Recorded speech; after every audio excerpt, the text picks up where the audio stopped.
This world has been connected, tied to the darkness, soon to be completely eclipsed.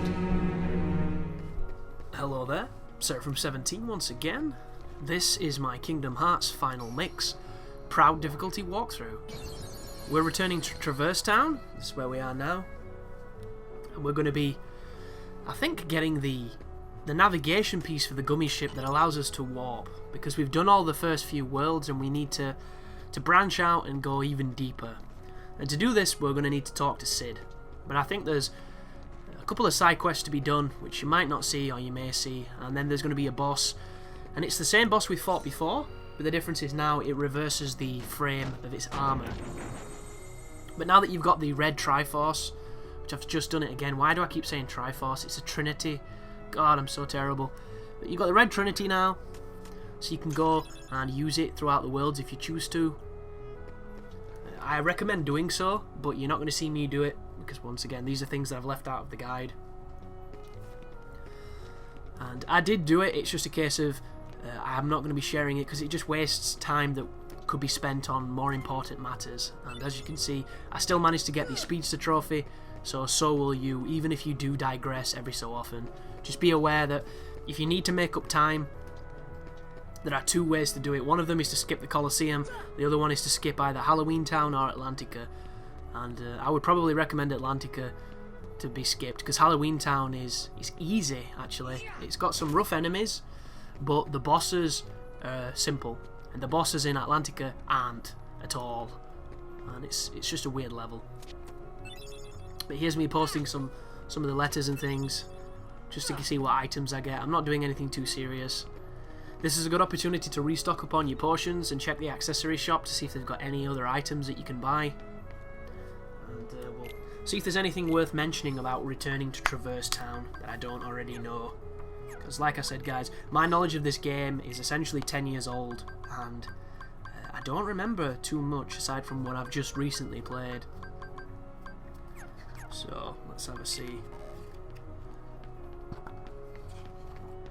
So we're about to head off to Agrabah, which is a tough level, it must be said. But here we go, Traverse Town. Right. So yeah, we know that we've got to go and see Leon and Sid, because they're going to give us some interesting information. We're also going to get a summon. And I recommend you experiment with the summons, see if you can find something you like. You're not going to see me messing about with them too much, because for the most they're situational. The ones that I think are the most useful are probably Tinkerbell and maybe Bambi, because Bambi's great for farming items. Simba's great if you can get him to kill things, but you know, I equipped everything to make my summons stronger and Simba just didn't do shit, so some of the videos that I've seen of him being super useful didn't really translate for me, but that doesn't mean it won't work for you, so make sure to experiment. So we can also see Merlin and the Fairy Godmother, because we're going to be doing a side quest for them anyway. This is how we get the 100-acre wood book where Winnie the Pooh is. And there's a lot of rare items in Winnie the Pooh land. It's just, it can be really tricky if you don't know what you're doing to unlock the rest of the book, because you have to sneak up to Piglet and talk to him, and the game doesn't tell you to do it. And I tried all sorts of stuff for ages before I figured out that that's what you were supposed to do, and I ended up coming back several times and still not having a fucking clue, so I did the 100-acre wood right at the end of the game. So as you can imagine, it's an easy place because there's no combat, it's just mini games and cutscenes, but getting past that first obstacle is really obtuse.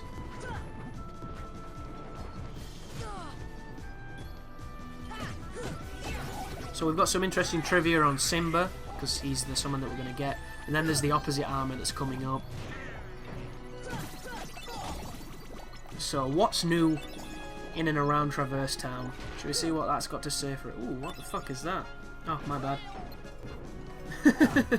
Apparently, the condensation on the bottom of my glass is dripping. Which is not so great. So a tournament's about to open up. The Phil Cup, which is something worth doing. You'll get some experience if you want to get it. You do get some decent rewards for them, and it'll help you seal the Colosseum level if you're choosing to do so. You can go to Agrabah, that we know about. There's a new salesman at the accessory shop because Sid's about to move and open up a gummy store, so something to bear in mind. You can also meet Pinocchio if you want to. You'll notice right now I'm giving some Dalmatians back to see what I get. This is not going to be a frequent event. I just wanted to see what Pongo and Perdita would give me. Also now we've got Thunder, so we can go and we can cast Thunder in that area in the 3rd district, which is going to power up the gadget shop. And there's a couple of items and stuff to do in there. I think it's probably postcard related. But also if you do the fill cup you get the gravity spell, so if you're interested in getting a spell that does a percentage of the enemy's life and can be quite good at crowd controlling, that's something worth looking into. But these can all be done at a later date or completely skipped. I'm getting beat up here. Wow. But luckily enough he goes down, we get a nice quick level off him. If you're just joining in on the walkthrough, I picked midday, so all my levels should be smooth throughout the game, which is really useful. Because what I noticed on this playthrough, as opposed to my previous one, was I had a lot of difficulty early on my first Proud run, and I think that was because A, I'd not played the game in a very long time, so I was shit, and B, I wasn't leveling up fast because I was a late bloomer, so I was a low level, I felt weak, and I felt weak at various stages of the game. Like, certain areas just really beat me up. You know, Atlantica massively beat me up. I couldn't kill things quick enough at all. I wasn't doing enough damage. But on this playthrough, everything was going fine. And all the bosses that I had no trouble with on my first run, I had trouble with on this run. Just really strange things like that. Captain Hook, I beat him first time on my first Proud playthrough. On this one, he killed me 3 or 4 times. Just because of bullshit, like really strange things happening. Anti-Sora, the black blobby Sora guy, he beat me a few times. Beat him first time on my first playthrough. And yet, on my first playthrough, I got absolutely trashed by Ursula on the Cauldron section and when she went big. And on this one, I got them both first recording. You know, very strange stuff like that. Clayton beat me up, got him first on this. Guard Armor beat me up, got him first time on this. Like, really strange stuff. So I suppose the moral of that story is, you know, if you die a few times, just grin and bear it. It happens. It might not necessarily be you. It might just be a case of bad luck or bad play. Who knows? But frustration is just not going to help. So you want to try and go somewhere else. You know, get some items, pick up some stuff, do some different bits, and then come back, and I'm sure you'll have a lot more success. But this is where Leon and everybody should be, but they're not here. And the reason they're not here is because they've moved to underneath the waterway. And that is in the alleyway, and there's now a red Trinity for you to activate if you want to do that, and then you can get to them and you can progress the story. Goodness me, he hit me hard. And I'm being really daring then, I could have died then. Because if one of those soldiers had done that spin attack that does a lot of damage, I would have been in trouble. But instead he does the cartwheel kick. And I'm having a lot of trouble here getting my hits to register, which is one of the more frustrating parts of Kingdom Hearts. And later on, there's an ability that allows you to do a combo regardless of if you hit or not. And I'm a big fan of that move, because I hate when Sora just does that one swing. And especially if you're being spaced by an enemy, so he just does a little pussy swing and little pussy swing, and you're like, come on Sora, get the guy. Like, I don't know why there aren't more moves to cover ground between you and your locked on target. Because there is a slide move, but it's very short ranged. And they could have altered the combat to have a move like that from the beginning.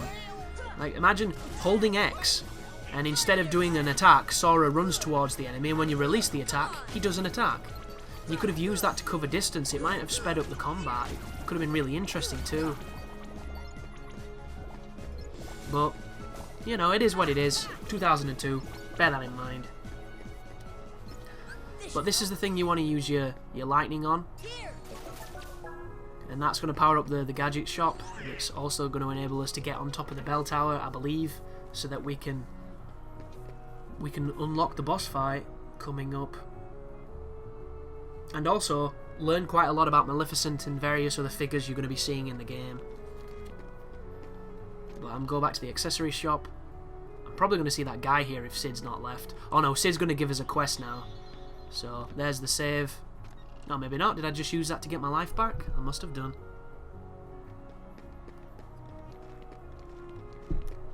But You know, the point of coming back to Traverse Town is to look through it and explore and things.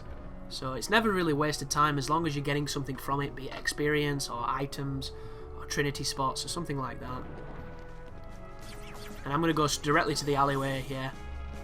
So life is up to full, skip the enemies, go all the way to the Trinity spot in the slowest way. So there's a couple of lightning guys here with the red nocturnes. But the thing you want to bear in mind with these enemies is they essentially drop the element that they are. So if you're needing shards of a particular element, these guys are probably going to have a percentage to drop them. And I'm currently doing the synthesis, which is really difficult on Final Mix. You know, a lot of people have said on some forums I've been reading that they think they made it easier because they made it definitive on how to find things. And like, you know exactly where you need to buy Orichalcum from. You don't have to farm it anymore. But I remember doing the synthesis on the original and not having too much problem with it. You know, I thought it went quite smooth. And this is taking forever on this game. Like, I currently have to kill the pink agricus thing. It's this giant mushroom that you have to stop it and then hit it with a combo. But you've got to hit it 40 times. And like, I don't really know the timing of Ragnarok because I've never really used it. So every time I try and do it, sometimes he doesn't or he's late and I'm wasting precious time. And the highest I've got is about 30 odd hits because I don't have any advanced aero spells yet, which I'm going to change because I need to do that because that classes as a hit as well. But it's interesting, and when I've been searching to try and find help on the internet, there's not that much footage. There's a couple of decent facts on Game Facts, there's a couple of YouTube videos that are decent, but the wikis are fucking horrible. Like, I think I've been spoilt by the Dark Souls wikis, because regardless of if you like the good one or you like the bad one, they're both decent, and they both show you information. Some of the Kingdom Hearts ones, like, you click on stuff and it doesn't take you anywhere. It's really bad. I just presented in a really poor way, and instead of, you know, clicking on the one you want and clicking on the Heartless you want, it tells you where they are in every fucking game. It's like, I don't want it in every game, I want it in the one I searched for. It's like, oh, just not fun times. But they are user created, and not everybody is, you know, a designer and an internet programmer and stuff, so I suppose you can't really blame them for having a subpar product when it's free. And I didn't mean to do this, by the way, guys. I meant to talk to him and ended up pressing this by accident, which is a pain in the ass, because it wastes time. But there you have it. So what are we going to do? I'm going to talk to Merlin. Oh, I'm going to talk to the Fairy Godmother. Which I was on the Disney Channel the other day on telly. And there was Cinderella 2. Cinderella 2, 2002. Not hand-drawn animation, it were all cell, done digitally. Oh, just not good, man. Jennifer Hale was the voice of Cinderella too, which I thought was quite interesting. You know, she is pretty prolific these days. A very popular voice talent, that one. But that's the end of the first part to revisiting Traverse Town. So thanks for watching, and you take care now.